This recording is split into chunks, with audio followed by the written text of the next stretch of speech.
저는 살인자입니다. 검사님 앞에서 이 말을 했을 때 그분의 눈빛이 흔들렸어요. 믿기지 않는다는 표정이었죠. 50평생 착하게만 살아온 윤혜정이 사회복지사로 수백 명을 도왔던 내가 사람을 죽였다니. 하지만 사실이에요. 내 손으로 그 사람을 죽였어요. 구치소 접견실은 추웠어요. 2024년 11월 서울은 벌써 영하로 떨어졌는데 이곳 난방은 제대로 들어오지 않았죠. 유리창 너머로 젊은 여자 변호사가 앉았어요. 한세진 38이라고 했나요? 국선 변호사로 배정됐다며. 서류 가방을 열었어요. 윤혜정님, 저는 한세진 변호사입니다. 오늘부터 변호 필요 없어요. 제 말에 그분이 펜을 멈췄어요. 변호가 필요 없으시다고요? 네, 저는 저의 죄를 인정해요. 벌을 받아야죠.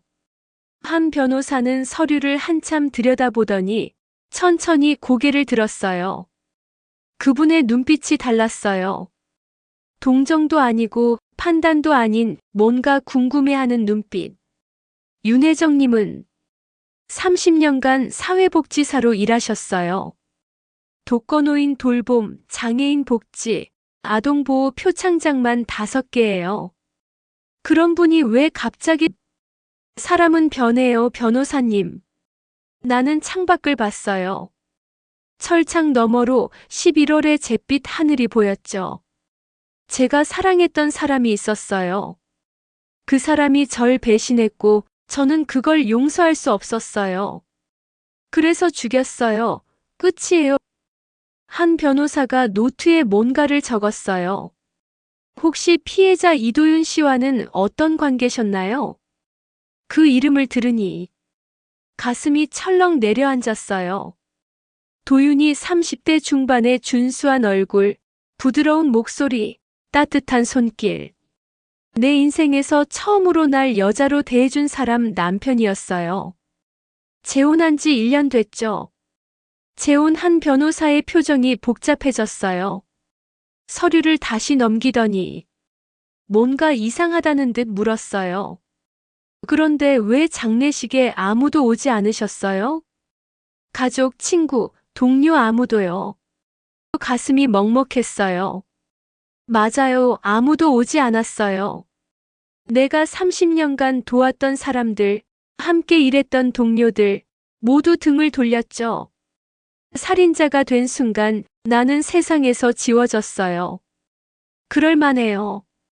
사람을 죽인 여자한테. 누가 와요? 아니에요. 한 변호사가 단호하게 말했어요. 30년간 선행을 베푼 사람한테 단 한 명도 오지 않는 건 이상해요. 뭔가 숨기시는 거 있으시죠? 나는 고개를 저었어요. 더 이상 말하고 싶지 않았어요. 진실을 말하면 그 지옥 같은 기억을 다시 꺼내야 하니까요. 윤혜정님, 한 변호사가 가방에서 사진 한 장을 꺼냈어요. 내 심장이 쿵 내려앉았어요. 그 사진 속엔 웃고 있는 내가 있었어요. 도윤과 함께. 우리가 재혼하기 전 복지센터 앞에서 찍은 사진. 도윤의 팔이 내 어깨를 감싸고 있었고 나는 정말 행복해 보였어요.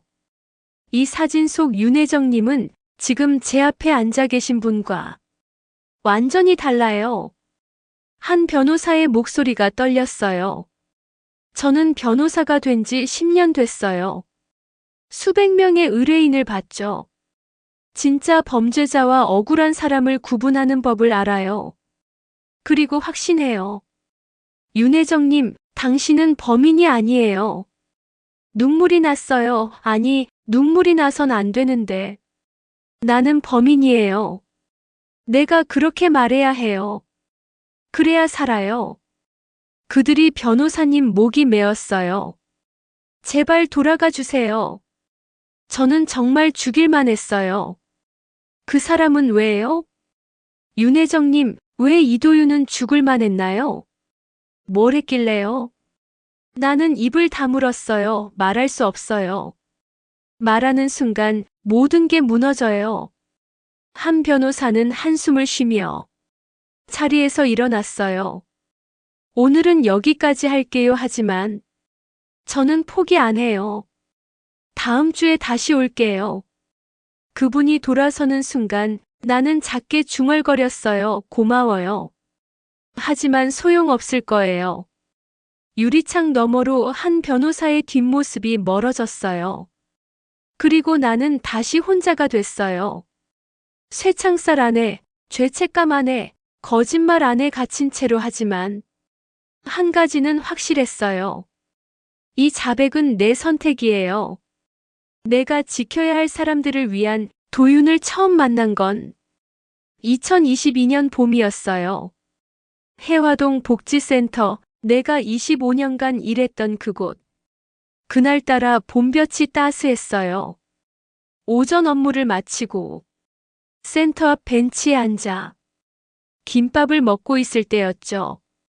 여기 앉아도 될까요? 고개를 드니 한 남자가 서 있었어요. 30 중반쯤 돼 보이는 단정한 차림의 남자. 깔끔한 헤어스타일에 밝은 미소. 네, 앉으세요. 감사합니다. 저는 이도윤이라고 해요. 요양원에 자원봉사하러 왔어요. 요즘 젊은 사람들이 참 기특하다 싶었어요. 그렇게 우리는 자연스럽게 이야기를 나눴어요. 도윤은 부모님을 일찍 여의고 할머니 손에 자랐다고 했어요. 할머니가 돌아가신 후 노인 복지에 관심을 갖게 됐다고. 저도 언젠가 윤혜정 선생님처럼 따뜻한 사람이 되고 싶어요. 그의 말에 얼굴이 화끈 달아올랐어요. 54세 얼굴이 빨개지다니 부끄러웠지만 기분이 좋았어요. 그 뒤로 도윤은 매주 센터에 왔어요. 할머니들 목욕 봉사, 식사 배달, 말벗 대어드리기 성실하고 친절했어요. 할머니들도 그를 좋아했죠. 혜정아, 저 총각 괜찮던데? 혹시 장가 안 갔나? 김순례 할머니가 귓속말로 물었을 때 나는 손사래를 쳤어요. 할머니, 무슨 소리예요? 나랑 20살 차이 나는데. 그게 뭐 어때, 요즘은 그런 거 안 따져. 하지만 속으론 심장이 두근거렸어요. 설마, 정말 설마. 그 설마가 현실이 된 건 여름이었어요. 장마가 쏟아지던 7월의 어느 밤, 퇴근 후 버스 정류장에서 도윤을 마주쳤어요. 선생님, 이 늦은 시간에 어디 가세요? 집에 가는 길이에요. 도윤 씨도. 저도요. 혹시 제 차로 바래다 드려도 될까요? 비도 오는데. 잠깐 망설였어요. 하지만 쏟아지는 빗속에서 그의 진심 어린 눈빛을 보고 고개를 끄덕였어요. 차 안은 조용했어요. 와이퍼가 빗물을 쓸어내는 소리만 들렸죠. 선생님, 저 사실 고백할 게 있어요. 저 선생님을 좋아하는 것 같아요. 선생님을 좋아하는 것 같아요. 나이 차이가 많은 건 알아요. 하지만 저한테 나이는 중요하지 않아요. 선생님의 따뜻함, 진심, 헌신. 그게 저를 사로잡았어요. 눈물이 났어요. 50평생 누군가에게 이런 말을 들어본 적이 없었어요. 평생 혼자 살았고 결혼은 포기했다고 생각했어요. 선생님, 저희 만나볼래요? 그날 밤 나는 네라고 수줍게 답했어요. 2023년 봄, 우리는 조촐하게 결혼식을 올렸어요. 하객은 몇 명 안 됐어요. 내 동료 몇 명과 복지센터 할머니들. 도윤의 가족은 아무도 오지 않았어요. 전부 돌아가셨다고 했으니까요. 신호는 달콤했어요. 도윤은 매일 아침 커피를 끓여줬고 퇴근하면 함께 저녁을 먹었어요. 손을 잡고 산책하고 주말엔 영화를 보러 갔죠. 여보, 예금 통장은 어느 은행이에요? 결혼 3개월 후 도윤이 물었어요. 왜요? 같이 재테크 좀 해볼까 해서요. 제가 아는 좋은 상품 있어요. 순진했어요. 나는 사랑하는 사람이니까. 믿었어요. 통장을 넘겼어요. 비밀번호도 알려줬어요.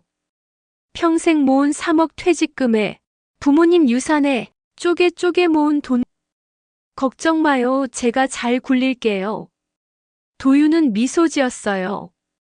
그 미소가 마지막 진짜 미소였을 줄은 몰랐죠.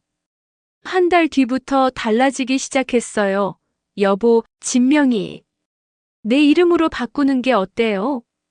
세금 문제 때문에.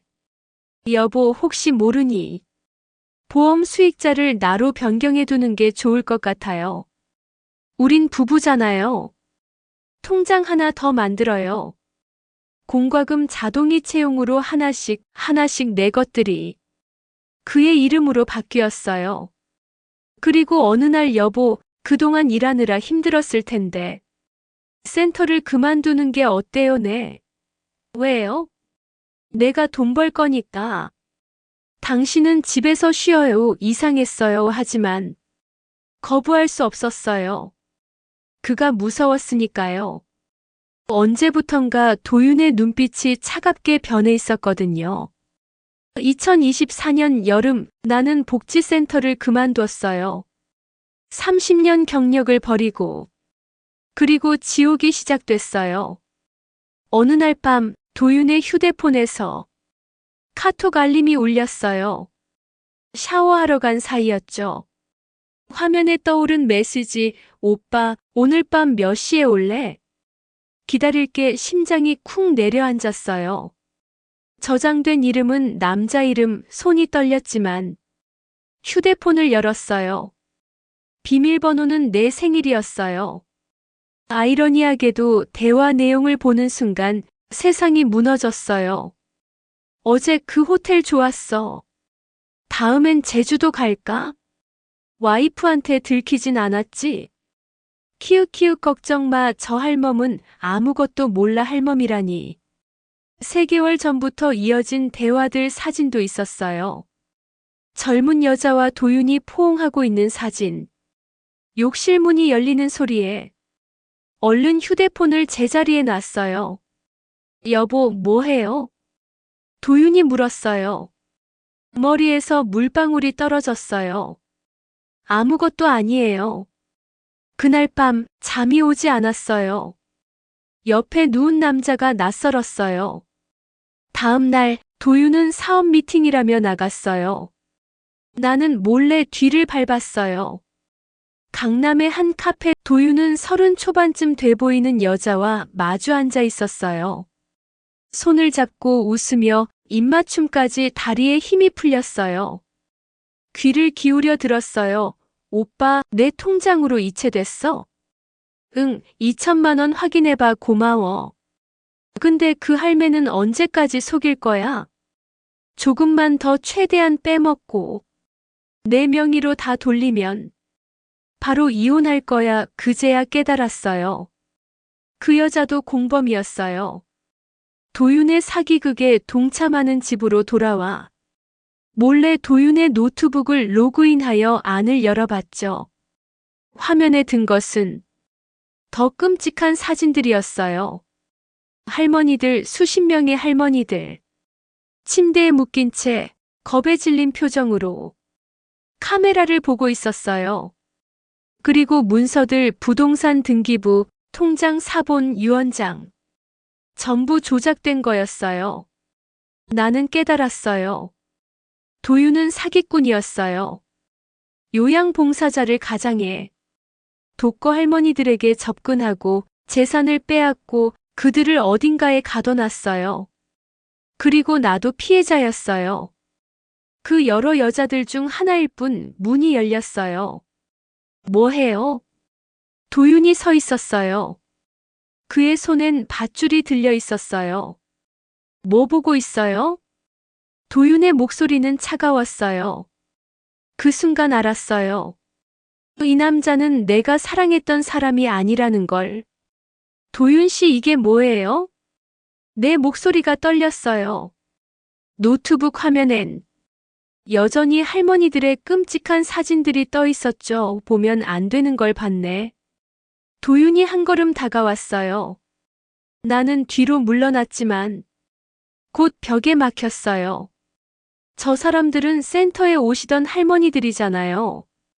김순례 할머니, 박영자 할머니 그래, 맞아. 다들 돈 많은 할머니들이지. 도윤이 비웃었어요. 혼자 사는 할머니들한테 친절하게 굴고 신뢰를 얻고 재산 서류에 도장 찍게 하는 거야 간단하잖아. 당신 미쳤어? 미친 게 아니라 영리한 거지 혜정씨, 당신도 그중 하나였어. 3억이나 되는 목돈을 가진 독신 여성, 완벽한 타깃이지. 가슴이 무너졌어요. 사랑이라고 믿었던 모든 순간들이 거짓이었어요. 저 할머니들은 지금 어디 있어요? 궁금해. 보여줄까? 도윤이 내 팔을 잡아 끌었어요. 저항했지만 소용없었어요. 그는 나를 차에 태우고 어딘가로 향했어요. 1시간쯤 달렸을까요? 경기도 외곽의 한적한 시골길. 낡은 2층 주택 앞에 차가 섰어요.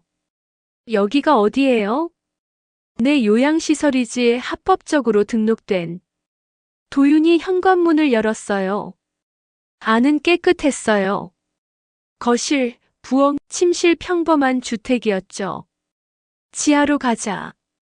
그가 부엌 한쪽 바닥을 열었어요. 그 아래로 계단이 보였어요. 내려가는 순간 역한 냄새가 코를 찔렀어요. 곰팡이와 소독약이 섞인 냄새. 저기 봐. 도윤이 가리킨 곳에 할머니들이 있었어요. 철제 침대에 누워있는 6명의 할머니. 김순례 할머니, 박영자 할머니, 이금순 할머니. 내가 몇 년간 돌봤던 분들 할머니. 달려가려는데 도윤이 팔을 붙잡았어요. 가까이 가지마. 약 먹여서. 지금 정신없어. 약. 수면제 하루 3번 그래야 조용하거든. 이 미친 자식. 처음으로 욕을 했어요. 평생 착하게만 살았던 내가 미친 게 아니라니까. 이 할머니들 다 자식들한테 버림받은 사람들이야. 내가 여기서 돌봐주는 게 어디야. 돌봐준다고. 감금하고 약 먹이고 재산 빼앗는 게 돌봄이야? 그래, 돌봄이지. 밥도 주고 씻겨주고 하잖아. 도윤 옆에 한 여자가 나타났어요. 60 후반쯤 돼 보이는 무표정한 얼굴의 여자. 강정옥이에요. 내 조력자야. 정옥 씨는 웃지 않았어요. 그냥 차갑게 나를 쳐다볼 뿐. 정옥 씨가 전직 간병인이거든. 이 할머니들 관리는 그분이 맡고 있어. 당신들 경찰한테 신고할 거예요. 신고. 도윤이 웃었어요. 누가 믿겠어? 나는 합법적인 요양시설 운영자고 재산은 당신이 자진해서 스스로 넘겨준 거야. 경찰이 누굴 믿을까? 맞는 말이었어요. 모든 서류가 도윤 이름으로 돼 있었으니까요. 그리고 말이야. 도윤이 내 턱을 잡았어요. 당신도 이제 여기서 지내는 게 어때? 할머니들한테 마지막 봉사 좀 하고 뭐. 농담이야. 당신은 아직 쓸모가 있으니까. 복지센터 사람들한테 연락해서 독거노인들 더 소개시켜줘. 그럼 살려줄게. 절대 안 해. 그래. 도윤이 주머니에서 뭔가를 꺼냈어요. 주사기였어요. 그럼 여기 남을래? 할머니들처럼. 그날 밤 나는 감금됐어요. 지하실 구석 작은 방에 창문도 없고 문은 밖에서 잠겼어요. 벽에 기대 앉아 울었어요. 내 어리석음이, 내 순진함이 원망스러웠어요. 그리고 다짐했어요. 반드시 여기서 나가서 할머니들을 구하겠다고. 사흘이 지났어요. 정옥 씨가 하루 한 번 밥을 가져다 줬어요. 말은 없었어요. 그냥 밥그릇을 놓고 나갈 뿐. 나흘째 되던 날 문이 열렸어요. 여보, 생각 바뀌었어? 도윤이었어요. 복지센터에 전화해. 독거노인 명단 달라고. 싫어.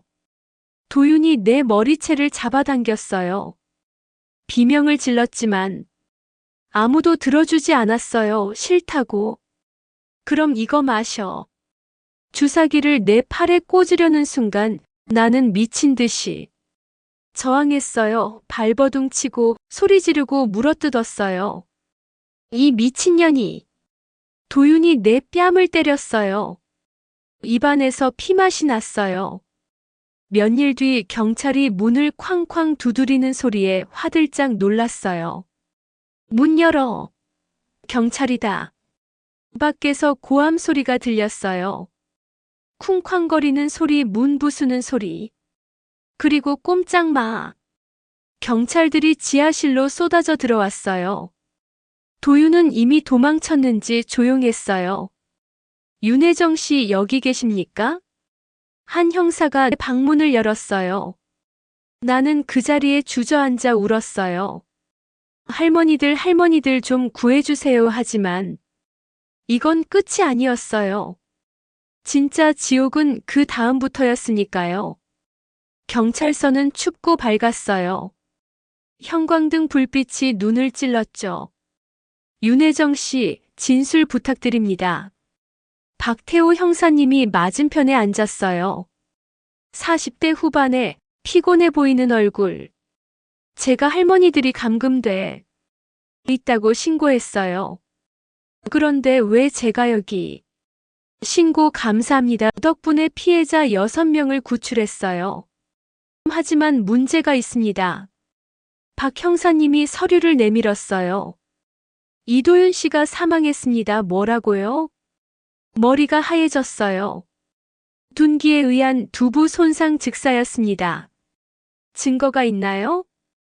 윤혜정 씨 현장에서 당신의 지문이 발견됐어요. 흉기로 추정되는 프라이팬에 숨이 막혔어요. 아니에요. 저는 요리할 때 사용한 거예요. 살인은 안 했어요.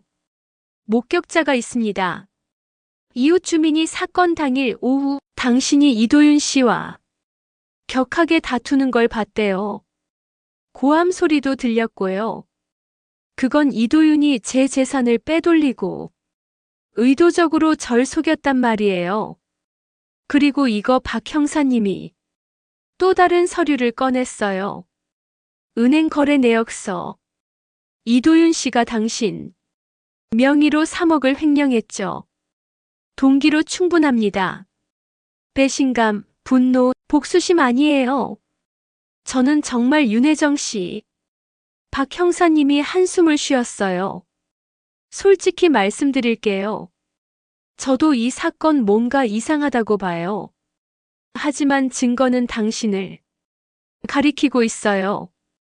지문, 동기, 목격자 검사가 기소하면 당신은 유죄예요. 그때였어요. 조사실 문이 열리며 한 여자가 들어왔어요. 강정옥 도윤의 조력자였던, 할머니들을 감금하는 걸 도왔던 그 여자. 형사님, 제가 할 말이 있어요. 정옥 씨의 목소리가 떨렸어요. 저는 이도윤을 죽인 사람을 알아요. 내 심장이 멎는 줄 알았어요. 누군데요? 저예요. 제가 죽였어요. 박 형사님이 벌떡 일어났어요. 뭐라고요? 윤혜정 씨는 무죄예요. 그날 밤 저는 이도윤이 혜정 씨를 죽이려는 걸 봤어요. 주사기를 들고. 그래서 프라이팬으로 뒤통수를 쳤어요. 왜 그랬습니까? 정옥 씨가 눈물을 흘렸어요. 저도 피해자였어요. 10년 전 이도윤한테 속아서 남편을 잃었어요. 이도윤이 남편을 사고로 위장해서 죽였거든요. 보험금 때문에. 그럼 왜 이도윤과 함께 공모하신 건가요? 복수하려고요. 증거를 모으려고. 10년을 참았어요. 하지만 혜정 씨를 보고 마음이 바뀌었어요. 저처럼 또 한 사람이 인생을 망치는 걸 볼 수 없었어요. 정옥 씨가 내 손을 잡았어요. 미안해요. 당신한테 누명을 씌우려던 게 아니었어요. 그냥 두려웠어요. 나는 울음이 터졌어요. 정옥 씨 괜찮아요. 이제 다 끝났어요. 할머니들도 구출됐고 도윤도 없어졌고 이제 당신은 자유예요. 하지만 나는 알았어요. 정옥 씨가 거짓말하고 있다는 걸. 그날 밤 도윤을 죽인 건 정옥 씨가 아니었어요. 할머니들 중 한 분이었어요. 김순례 할머니 수면제에 취한 척하며 기회를 노리고 계셨던. 나는 봤어요.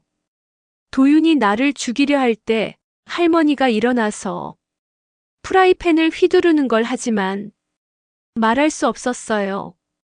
80살 할머니가 감옥에 가게 할 순 없었으니까요. 그래서 나는 결심했어요. 내가 죄를 뒤집어 쓰겠다고. 그런데 정옥 씨가 날 대신해서 자백한 거예요. 형사님, 내가 말했어요.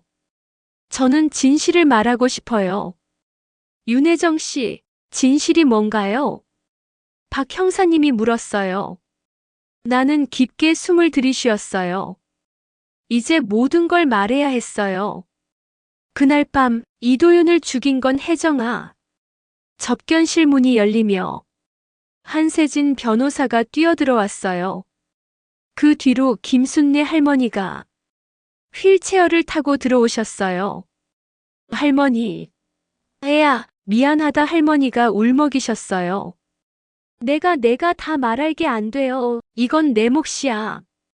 할머니가 박 형사님을 모셨어요. 형사님, 이도윤을 죽인 건 접니다. 할머니, 연세가 82이에요. 얼마 안 남았어요. 폐암 말기거든요. 내 가슴이 무너졌어요. 혜정이가 저를 30년간 돌봐줬어요. 내 자식들은 요양원비가 아깝다고 날 버렸는데 혜정이는 매일 와서 밥 먹여주고 목욕시켜주고 말벗이 돼줬지요. 할머니의 목소리가 떨렸어요. 그런 애가 날 구하러 왔다가 죽을 뻔했어요. 그 나쁜 놈이 주사기를 들고. 그래서 프라이팬으로 쳤어요. 세계 할머니 정당방위예요. 한 변호사가 말했어요. 할머니도 혜정 씨도 정옥 씨도 모두 피해자예요. 진짜 가해자는 이도윤이고요. 박 형사님이 고개를 끄덕였어요. 저도 그렇게 생각합니다. 하지만 절차는 밟아야 하니 기다려주세요. 한 변호사가 노트북을 열었어요. 저는 지난 2주간 조사했어요. 이도윤의 과거를. 그리고 발견했죠. 10년간 20명의 독거노인을 대상으로 사기를 쳤어요. 그중 3명이 의문사했고요. 화면에 증거 자료들이 떴어요. 강정옥 씨 남편도 그중 하나예요. 계단에서 굴러 떨어졌다고 했지만 사실은 이도윤이 밀었어요. 보험금 5억을 타기 위해서. 이게 전부 증거입니까? 은행 거래 내역, 위조된 유언장, 할머니들의 진술서. 이도윤은 연쇄 살인마였어요. 방안이 조용해졌어요. 그럼 박 형사님이 한숨을 쉬었어요. 이 사건은 정당방위로 종결이 가능할 것 같네요. 얼마 뒤 반가운 소식이 들려왔어요. 김순례 씨, 윤혜정 씨, 강정옥 씨 모두 무혐의. 눈물이 왈칵 쏟아졌어요. 정말이에요? 네, 이제 자유예요. 6개월 후 해화동 복지센터는 여전히 붐볐어요. 하지만 이제는 달랐어요. 김혜정 선생님. 할머니들이 웃으며 손을 흔드셨어요. 김순례 할머니도 박영자 할머니도 모두 건강하게 센터로 돌아오셨어요. 오늘 점심 뭐예요? 김치찌개요. 할머니 그거 좋지. 센터 문이 열리며 한세진 변호사가 들어왔어요. 혜정 씨, 좋은 소식이에요. 무슨 소식? 정옥 씨가 이도윤 피해자들 재산 찾는 거 도와주기로 했대요. 본인도 피해자니까 어떻게 돈을 숨겼는지 아시잖아요. 잘 됐네요. 그리고 이거 한 변호사가 당신 3억 다 찾았어요. 은행 계좌 동결돼 있던 거 정말이요? 네, 이제 새 출발하세요. 하지만 나는 고개를 저었어요. 이 돈으로 독거노인 쉼터 만들래요. 도윤 같은 사기꾼들한테 다시는 안 당하시도록. 한 변호사가 미소 지었어요. 역시 혜정씨답네요. 그날 저녁 나는 센터 옥상에 올라갔어요. 서울 야경이 반짝였어요. 혜정아, 뒤돌아보니 김순례 할머니가 서 계셨어요. 너한테 할 말이 있어서. 할머니가 내 손을 잡으셨어요. 고마워, 날 살려줘서.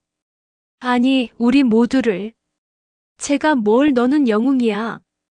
진짜 영웅. 30년간 우리를 돌봐주고 위험할 때 우릴 구하러 왔고 심지어 죄까지 뒤집어 쓰려 했잖아. 눈물이 났어요. 할머니, 이제 너도 행복해질 시간이야, 알았지? 나는 고개를 끄덕였어요. 그리고 깨달았어요. 진짜 사랑은 희생이 아니라 함께 일어서는 거라는 걸. 진짜 용기는 혼자 견디는 게 아니라 도움을 청하는 거라는 걸. 그리고 진짜 영웅은 망토를 입지 않는다는 걸. 50평생 나는 배웠어요. 착하게만 사는 게 정답이 아니라 옳게 사는 게 정답이라는 걸. 그리고 이제 새로운 시작이에요. 더 이상 희생자가 아닌 생존자로서, 더 이상 피해자가 아닌 지킴이로서. 서울의 밤하늘 아래 나는 미소 지었어요. 감사합니다. 인생. 그리고 속삭였어요. 이제 시작이야.